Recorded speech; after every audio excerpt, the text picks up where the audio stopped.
Hello everyone, welcome back to our channel future study. तो इस video में जो बीए प्रोग्राम के स्टूडेंट है, जो डिसिप्लिन सब्जेक्ट है आपका एजुकेशन सेमेस्टर फर्स्ट स्टूडेंट, इसके इंपॉर्टेंट क्वेश्चन विथ आंसर आपको इस वीडियो में बताने जा रहे हो ड्यू एज वेल एनसीईआरटी सभी स्टूडेंट के लिए। और ये जो हमारी क्लासेस है 8 है, और इसमें जो आपका चैप्टर है यूनिट सेकंड का चैप्टर 4 है, जो आपका एक विकासशील एवं लोकतांत्रिक समाज के संदर्भ में शिक्षा के उद्देश्य के निर्माण के आधार। तो ये आपका चैप्टर है, इस पे ये यूनिट आपकी कंप्लीट हो जाएगी इस वीडियो को देखने के बाद। एंड इससे पहले जो हमने बाकी की सभी यूनिट कंप्लीट करा दी, जो यूनिट का आपका chapter first second and third और ये 4 ये सभी कंप्लीट हो गए, तो आप इस वीडियो को देख लीजिएगा। और यूनिट फर्स्ट का चैप्टर फर्स्ट कंप्लीट करा दिए, तो वो भी देख सकते हैं। तो चलिए इसमें क्वेश्चन जो आपके इस चैप्टर से किस टाइप से बनेंगे, तो देखिए, शिक्षा के उद्देश्य के निर्माण के विभिन्न आधारों की व्याख्या कीजिए। तो इसमें जो शिक्षा का जो उद्देश्य है ना, उसको जो निर्माण कैसे किया जाता है उसके आधार बताने। सेकंड क्वेश्चन है जो आपका शिक्षा के उद्देश्य के निर्माण के विभिन्न आधारों में निहित शैक्षिक बच्चों को सामाजिक, आर्थिक, राजनीतिक का वर्णन कीजिए। और क्वेश्चन जो थर्ड है आपका शिक्षा के उद्देश्य के निर्माण में आधारों की आवश्यकता को स्पष्ट कीजिए। और क्वेश्चन जो 4 है लोकतांत्रिक समाज के संदर्भ में शिक्षा के उद्देश्यों के निर्माण के आधार पर राजनीतिक आधार, दार्शनिक आधार, मनोवैज्ञानिक आधार, आर्थिक आधार, सामाजिक ऐतिहासिक आधार पर चर्चा कीजिए। तो ये चारों क्वेश्चन जो आपको यहाँ दिख रहे हैं ना, चारों क्वेश्चन सेम है और आंसर भी आपको सभी में सेम लिखने हैं। बस इसमें क्वेश्चन घुमा घुमा के किस टाइप से पूछा गया ये देखिए। आपको क्वेश्चन का जो ट्रिक है, आपको कैसे पहचाना, अगर आपके पेपर में कहीं भी आए कि जो शिक्षा के आधार बताने हैं, तो आपको यही वाले जितने भी पॉइंट इस वीडियो में पता चलने वाले सभी आप लिख सकते हैं। और 6 प्रकार के इसके आधार होते हैं, इस वाले क्वेश्चन में हमने आपको बताया। तो ये पूरा टॉपिक आपका जो चैप्टर है आधार के ऊपर है, ठीक है। तो आपको समझ में आ गया क्वेश्चन किस टाइप से आएंगे। तो देखिए, परिचय। शिक्षा मानव जीवन में एक महत्वपूर्ण भूमिका अदा करती है। शिक्षा ही है जो व्यक्ति के दृष्टिकोण का निर्माण करती है, उसके व्यवहार में अपेक्षित परिवर्तन करती है, उसे अपने अधिकार व कर्तव्यों के प्रति जागरूक बनाती है। तो आपको समझ में आए, जो शिक्षा के जरिए मानव का विकास होता है, उसके व्यक्तित्व का विकास होता है, उसके व्यवहारों में परिवर्तन होता है, और जो कर्तव्यों के प्रति जागरूक बनाती है, उसे वातावरण के साथ अनुकूलन व समायोजन करना सिखाती है, उसे अपनी संस्कृति से जोड़ती है, उसे आर्थिक रूप से आत्मनिर्भर बनाती है तथा समाज में उसकी भूमिका सुनिश्चित करती है। तो जो शिक्षा के द्वारा वातावरण के अनुकूलन जी सकते, अपनी संस्कृति पहचानते, उससे जोड़ते, आत्मनिर्भर बनते और जो उसकी भूमिका को सुनिश्चित करते हैं। तो ये आपको परिचय में लिखना है। और देखिए, शिक्षा के उद्देश्य के निर्माण के आधार। अब इसके जो उद्देश्य का जो निर्माण है किस टाइप से किया जाता है, तो यहाँ पर 6 पॉइंट के अंतर्गत किया जाएगा। फर्स्ट है आपका राजनीतिक, सेकंड है दार्शनिक आधार, थर्ड है मनोवैज्ञानिक आधार, 4 है आर्थिक आधार, एंड आपका जो आपका 5 पॉइंट है सामाजिक आधार है, और 6 है ऐतिहासिक आधार। टोटल 6 पॉइंट के अंतर्गत आपको शिक्षा के जो उद्देश्य के निर्माण के आधारों के बारे में बताना है, ठीक है। तो क्वेश्चन आपको समझ में आ गया किस टाइप से पूछा जा सकता है, सभी में सेम और 6 प्रकार के ये होते हैं। तो जो पहले तो आपको इसके परिचय में आपको क्या लिखना होगा कि इसका जो मुख्य जो आधार है क्या है, फिर इसके बारे में एक एक करके सभी के बारे में जैसे आपको यहाँ पता चलेगा। दार्शनिक आधार क्या होते हैं, फिर इसके बाद आपको बताया जाएगा जो मनोवैज्ञानिक आधार क्या होते हैं, ऐसे करके, ठीक। तो पहले यहाँ से हम देखिए, हमारी शिक्षा हमारे लोकतांत्रिक संदर्भ को समृद्ध करने के लिए सतत प्रयास करती है, चाहे वो बाल केंद्रित शिक्षा हो, शिक्षण विधि में परस्पर विचार विमर्श हो, पाठ्यक्रम के मूल्यों पर समावेश हो, शिक्षण संस्थाओं में विभिन्न धर्मों के प्रमुख त्यौहार तथा राष्ट्रीय पर्वों का आयोजन हो, राजनीतिक, आर्थिक, सांस्कृतिक और सामाजिक महत्व के प्रसंगों पर वाद विवाद का आयोजन हो, अथवा विद्यालय में सभी छात्रों को समान दृष्टि से देखने पर बल देना हो। लोकतंत्र के मूल्यों ने शिक्षा प्रणाली में अपना स्थान सुनिश्चित किया। तो देखिए, जो लोकतंत्र के मूल्य है उसमें अपनी शिक्षा के स्थान को अहम भूमिका दी। आपको राजनीतिक, आर्थिक, सांस्कृतिक सभी सामाजिक दृष्टिकोण के अकॉर्डिंग आपको उसके महत्व को पहचाना जाता है। त्योहारों में, धर्मों में जो भी कार्यक्रम किए जाते हैं मूल्यों के अंतर्गत आते हैं, जो बालक और शिक्षा के विकास के लिए जरूरी है। संविधान में प्रस्तावना की प्रथम पंक्ति भारतीय लोकतंत्र को परिभाषित करती है। तो जो संविधान की प्रस्तावना के आप सबको पता ही होगा, इससे पहले भी हमने बताया था इस वीडियो में। हम भारत के लोग हैं, भारत को एक संपूर्ण प्रभुसत्ता संपन्न समाजवादी धर्मनिरपेक्ष लोकतांत्रिक गणराज्य बनाना, अर्थात भारत पूर्ण रूप से प्रभु संपन्न राज्य है और कानूनी दृष्टि से ना तो उसके ऊपर किसी आंतरिक शक्ति का प्रतिबंध है और ना बाहरी शक्ति का। शिक्षा में लोकतांत्रिक विचारधारा का प्रभाव कुछ बातों पर पड़ता है। तो आपको संविधान की प्रस्तावना तो इसमें पता ही, तो उसमें जो शिक्षा का इसका भी प्रभाव पड़ता है इस प्रस्तावना में। जैसे सम्मान अवसर प्रदान करना तथा व्यक्तिगत विभिन्नता का आदर करना, सार्वभौमिक तथा अनिवार्य शिक्षा प्रदान करना, निःशुल्क शिक्षा, सामाजिक क्रिया, छात्र परिषद, विद्यालय प्रशासन, शिक्षण के व्यक्तिगत सम्मान, शिक्षण के समस्त साधनों में सहयोग आदि। तो जैसे आपको यह पता है कि जो व्यक्ति के साथ शिक्षा के माध्यम से जो क्या क्या चीज़ें की जा सकती है, संविधान में सबके अधिकारों की बात की जाएगी। निःशुल्क शिक्षा मतलब फ्री में शिक्षा दी जाएगी। और जो विद्यालय में प्रशासन होते हैं उसमें नियम कानून बनाए जाते हैं, उनके संसाधन होते हैं, और जो व्यक्ति का सम्मान भी किया जाता है, समस्त संसाधन का सहयोग भी करेंगे। लोकतंत्र की सफलता के लिए राष्ट्र में एकता की भावना विकसित होना स्वाभाविक है। तो लोकतंत्र की सफलता कैसे हो सकती है? जब तक राष्ट्र में एकता की भावना नहीं होगी तो नहीं होगा। इसके लिए राज्य की सरकार ये प्रयास कर रही है कि देश का प्रत्येक नागरिक जातीय, प्रांतीय तथा भाषा आदि भेदभाव के ऊपर उठकर एकता के स्रोत में बंधे। तो जो राज्य सरकार है उसका कर्तव्य यही, और वो ये पालन कर रही है कि सभी नागरिक है ना, जो भेदभाव को छोड़ के एक जैसे हो गए और एक सूत्र में बने, एकता के सूत्र में। अतः शिक्षा के प्रचार प्रसार पर अधिक बल दिया जा रहा है। केंद्र एवं राज्य सरकार के प्रयत्नों के बावजूद लोकतंत्र सफल नहीं हो पा रहा है। तो देखो, शिक्षा के जो प्रचार प्रसार में तो आपको महत्व दिया ही जा रहा है, बल दिया जा रहा है, लेकिन जो केंद्र और राज्य सरकार है ना, शिक्षा के जो लोकतंत्र को सफल नहीं बना पा रही है। अतः शिक्षा के उद्देश्यों को लोकतंत्र का आधार भी प्रदान किया जाना आवश्यक हो जाता है। तो जो शिक्षा का क्या है, लोकतंत्र का जो आधार माना जाना, ये भी आवश्यक है। ठीक है, तो यहाँ देखिए, विकासशील एवं लोकतांत्रिक समाज के संदर्भ में शिक्षा के लिए निम्न आधार निम्नलिखित है। तो अगर आपका क्वेश्चन ये भी बन सकता है, जो विकासशील एवं लोकतांत्रिक समाज के संदर्भ में शिक्षा के निम्न आधारों का वर्णन कीजिए। तो आपको लिखना है, यहाँ से स्टार्ट होने जा रहा है जो पॉइंट। ठीक है, तो ये परिचय में लिखना है। आपको क्वेश्चन समझ में आ गया? आधार आप नोटिस कीजिएगा, जहाँ पर भी आधार है तो आप इसका आंसर लिख सकते हैं। आपका पॉइंट यहाँ से स्टार्ट होने जा रहा है। सबसे फर्स्ट पॉइंट हमने लिया है दार्शनिक आधार। तो इसको देखिए, दर्शन ज्ञान के लिए नहीं, इतरपु जीवन के स्वच्छतम लक्ष्य के लिए होता है। तो दर्शन क्या होता है? ज्ञान प्राप्त करने के लिए नहीं होता, वो अपने जीवन के जो लक्ष्य होते हैं ना, उसे प्राप्त करने के लिए होता है। दर्शन के ज्ञान से ही जीवन का द्रव्य रूपांतर होता है। दर्शन में शारीरिक, मानसिक, बौद्धिक तथा आध्यात्मिक पक्षों का सामान्य होता है। इसका लक्ष्य मोक्ष तथा मुक्ति प्राप्त करना है। तो आपको पता है जो दर्शन क्या होता है, जैसे कि मानसिक, बौद्धिक, आध्यात्मिक, इन सबसे ना जो मोक्ष की प्राप्ति होती है ना, वो आपका दर्शन होता है। इसमें जो आत्मा चिंतन तथा आत्मानुभूति को महत्व दिया जाता है। संख्या तथा योग इसके दो मुख्य पक्ष है। संख्या ज्ञान प्रदान करता है तथा योग उसकी व्यावहारिकता को बताता है। तो इसमें दो इसका मुख्य पक्ष ये है ना, कि जो संख्या और योग, जो संख्या है उसके ज्ञान को देखता है कि उसके अंदर कितना ज्ञान है, और जो मोक्ष है, जो योग्य है, उसकी व्यावहारिक जो बताता है कि उसका व्यवहार किस टाइप से है। इससे नीचे देखिए पॉइंट, दर्शन में महत्वपूर्ण संप्रदायिक 6 दर्शन है जो स्वतंत्रता चिंतन पर आधारित है। इस संप्रदाय के अंतर्गत निम्नलिखित दर्शन को सम्मिलित किया गया है। तो आपको एक चीज़ पता है, दर्शन जो कितने होते हैं? 6 पॉइंट होते हैं, उसके 6 दर्शन होते हैं। और ये जो स्वतंत्रता का जो चिंतन है ना, उस पर आधारित होता है। जो सांप्रदायिक है ना, उसके अंतर्गत 6 पॉइंट है। तो ये आपके सामने देखिए, फर्स्ट संख्या दर्शन है, योग दर्शन है, न्याय दर्शन है। ये आपको 6 पॉइंट दिख रही, ये दर्शन के पॉइंट है। ठीक है, अब इसके बाद आगे देखते हैं।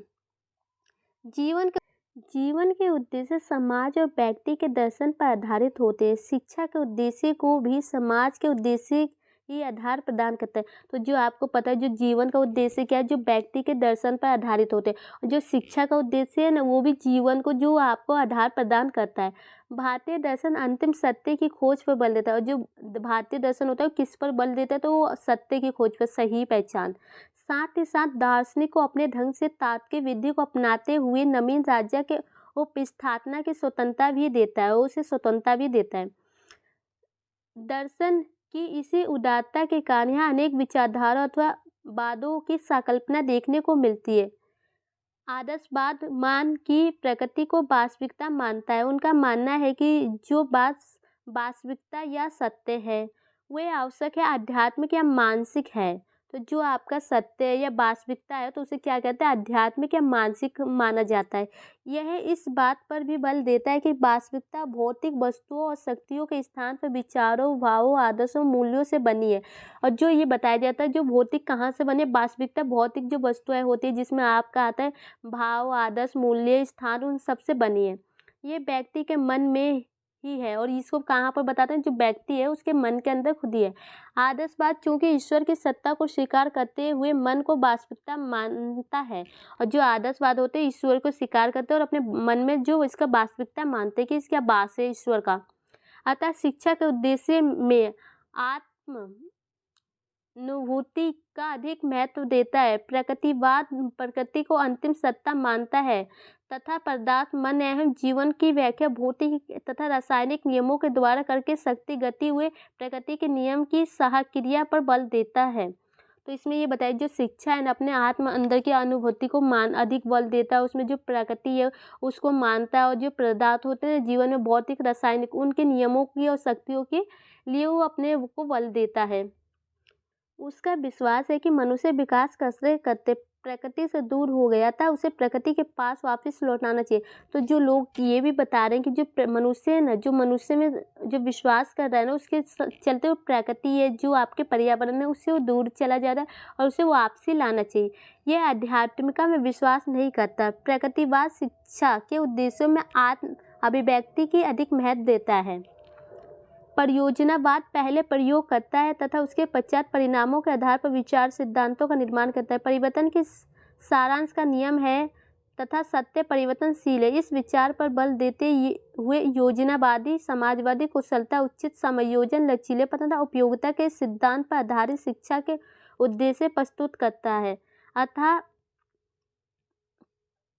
अतः दर्शन की विधि विचारधाराएं शिक्षा के उद्देश्यों को दार्शनिक आधार प्रदान करती है। तो जो दर्शन है आपका जो शिक्षा के में काफ़ी ज़्यादा जो योगदान देती है, आपको कहीं भी आप किसी भी चीज़ को देखते हैं, समझते हैं, आप दर्शन करते हो तो उसके बारे में आपको पता चलता है, उसको आप अपने अंदर लेने की कोशिश करते हैं। आपको आत्मा से परमात्मा की मेल होती है, आध्यात्मिक होती है और ये वास्तविकता होती है आपकी, और ये आत्मा के लिए आपके होती है।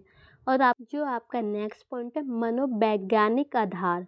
मनोविज्ञान पहले दर्शन शास्त्र की एक शाखा के रूप में जाना जाता था। दर्शन शास्त्र का एक विषय आत्म, परमात्मा, जगत, इतिहास की व्याख्या करना है। तो जो देखो मनोवैज्ञानिक जो पहले क्या था एक शास्त्र के रूप में जाना जाता था, लेकिन जो उसका जो दर्शन है ना उसका जो विषय क्या है, जो आत्मा का जो परमात्मा से जो मिलन होता है ना वो है। मनोविज्ञान का भी बहुत समय तक आत्मा के विज्ञान के रूप में अध्ययन किया जाता रहा। तो आत्मा के रूप में अध्ययन किया जाता रहा। ठीक है। 20वीं सदी के आरंभ में मनोवैज्ञानिक के क्षेत्र में अनेक नई अवधारणाएं विकसित हुई। इसके कारण ही मनोविज्ञान की दिशा व्यवहार की ओर उन्मुख हुई तथा व्यवहार के विज्ञान से जानी जाने लगी। तो देखो जो 20वीं शताब्दी आते आते उसमें कुछ चेंजिंग हुई, कुछ परिवर्तन हुए जिसकी अवधारणा में, तो जिसके कारण ये हुआ ना कि जो मनोवैज्ञानिक की जो दिशा व्यवहार है ना उसके बारे में जानना, उसको विज्ञान से जोड़ा जाने लगा। मनोविज्ञान को व्यवहार का विज्ञान अथवा अध्ययन कहा जाता है। जो मनोविज्ञान है उसे क्या कहते हैं, विज्ञान का अध्ययन कहा जाता है। शिक्षा की समस्या पर मनोवैज्ञानिक सिद्धांतों के आधार पर निरंकार करना शिक्षण मनोवैज्ञानिक के अंतर्गत आता है। जो शिक्षा के अकॉर्डिंग कोई भी समस्या आती है ना तो उससे मनोवैज्ञानिक के जो सिद्धांत के अंतर्गत उसको निरंकार मतलब उसकी समस्या को हल किया जाता है। शिक्षा के उद्देश्य के निर्धारण में मनोवैज्ञानिक आधार एक विशेष भूमिका निभाता है और इसके जो उद्देश्य में ये विशेष भूमिका निभाता है।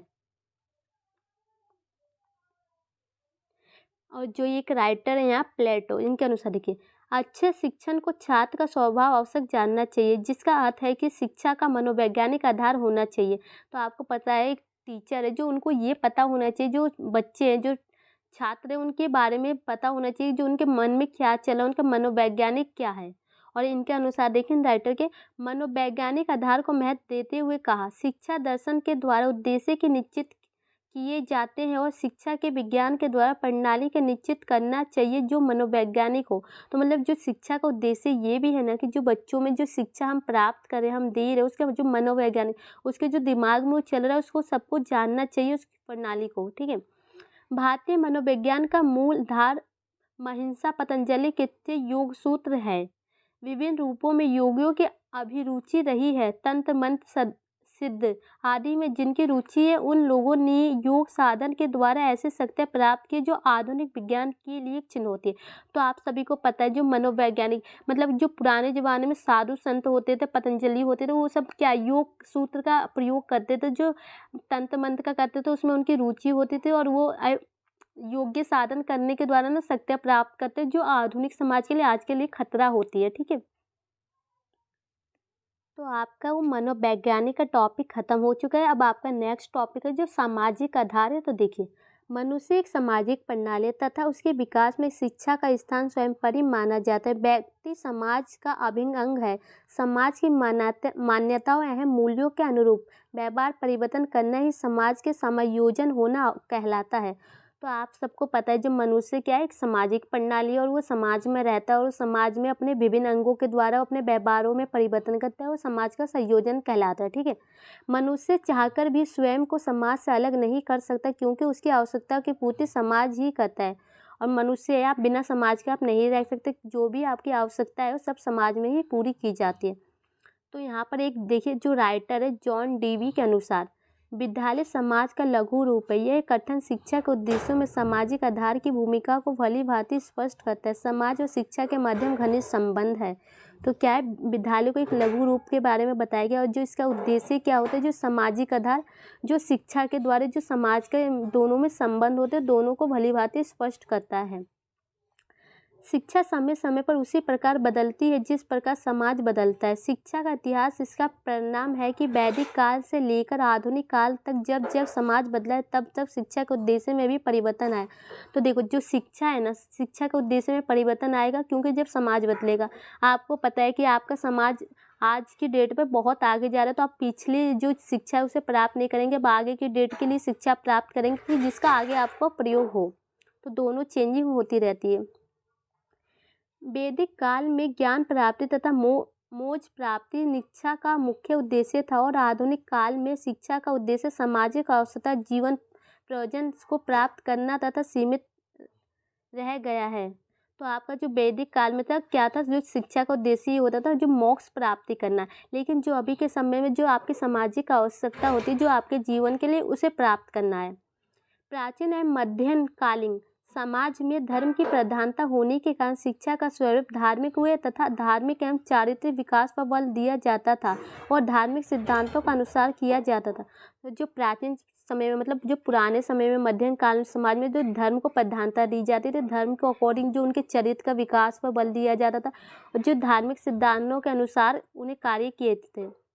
लोकतांत्रिक समाज में व्यक्ति के व्यक्तित्व को महत्व दिया जाता था जिससे वे अपनी विकास चिंतन लेखन भाषा एवं व्यवसाय आदि की स्वतंत्रता होती है अतः निर्धार लोकतांत्रिक सिद्धांतों पर आधारित होते थे और बच्चे अपनी रुचि के अनुसार शिक्षा ग्रहण करने में स्वतंत्र होते थे।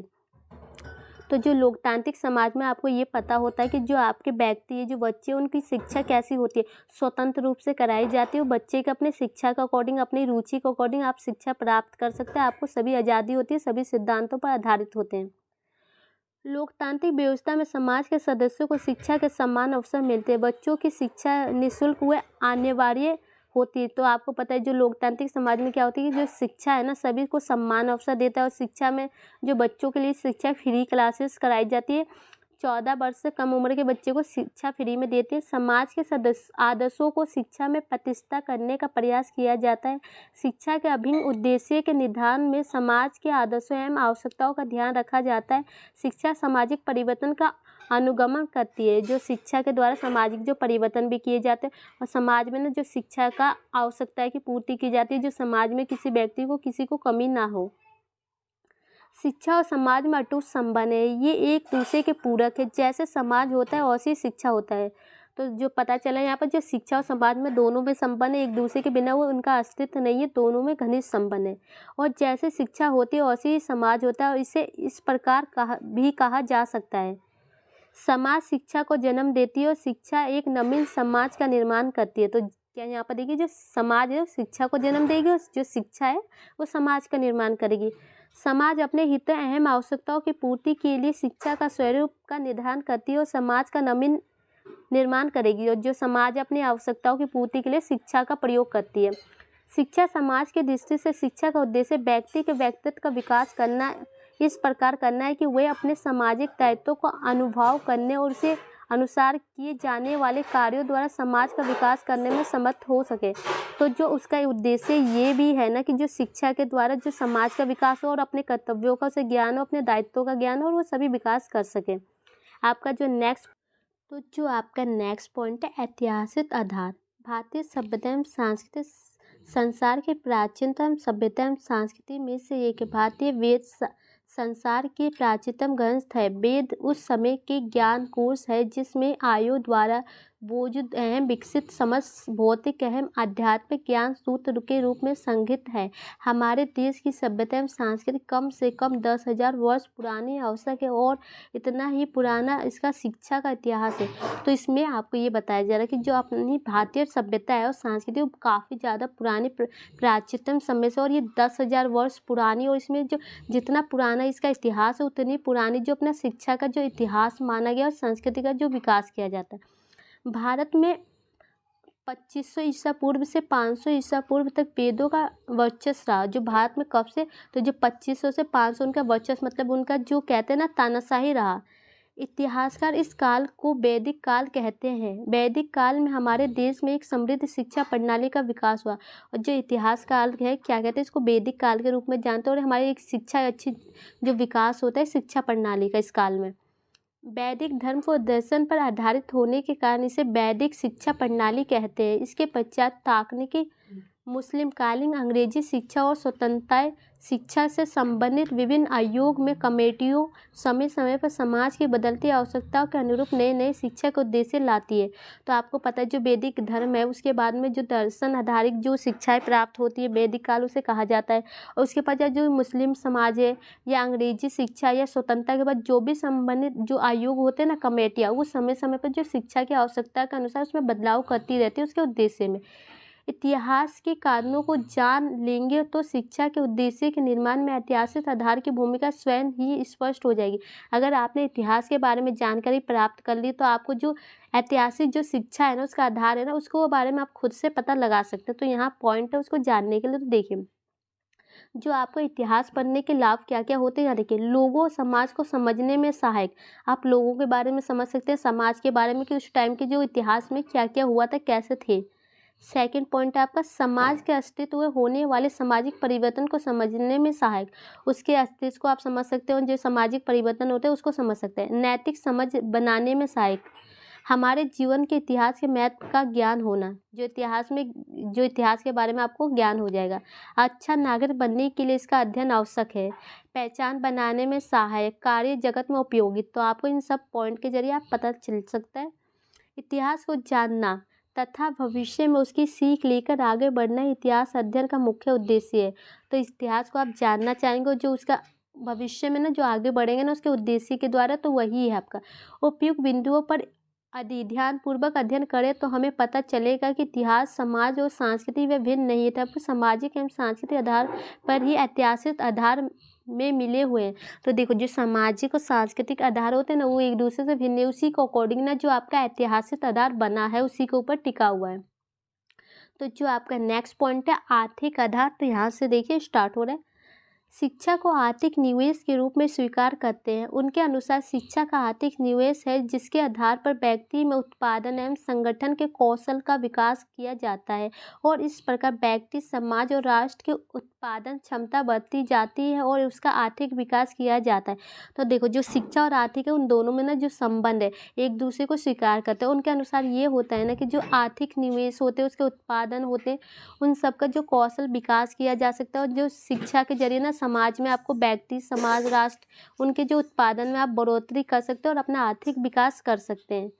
समाज की आर्थिक दशा शिक्षा के उद्देश्यों के निर्धारण में महत्वपूर्ण भूमिका अदा करती है। आत्मनिर्भर होने के लिए व्यक्ति को किसी व्यवसाय का चयन करना ही पड़ता है। अगर आप समाज में रहते हैं, अपनी आर्थिक दशाएं को निर्धारण करना चाहते हैं तो आत्मनिर्भर बनना होगा। अपने खुद पर आपको अपने जो व्यवसायों से काम धंधे को आपको चुनना होगा और उसको करना होगा। शिक्षा हमें वास्तविकता क्षेत्र में प्रवेश करने तथा समायोजन करने में सहायता प्रदान करती है। यह जीवन प्रयोजनों के लिए मनुष्य को तैयार करती है। यह तैयारी स्कूल के समय से ही शुरू हो जाती है। तो देखो, जो शिक्षा है ना, वो आपके व्यवसाय, आपके काम धंधे में आपका जो साथ देती है। और ये जो शिक्षा का जो अपने जीवन के लिए आपको बहुत ज़्यादा ज़रूरी हो जाता है, जो मनुष्य को तैयार करती है। और ये तैयारी कब से स्टार्ट हो जाती है? जब आप क्लासेस लेती है, स्कूल जाते हैं, जब से ये क्लासेस आपका स्टार्ट हो जाता है तैयारी। अतः शिक्षा के उद्देश्यों को व्यावसायिक आधार पर भी तैयार किया जाना आवश्यक है। इसी को यदि राष्ट्रीय विकास की दृष्टि से देखा जाए तो हम पाते हैं कि व्यक्ति समाज में जब भी किसी व्यवसाय को अपनाता है तो वह व्यक्ति ना रहकर मानवीय संसाधन का रूप ले लेता है।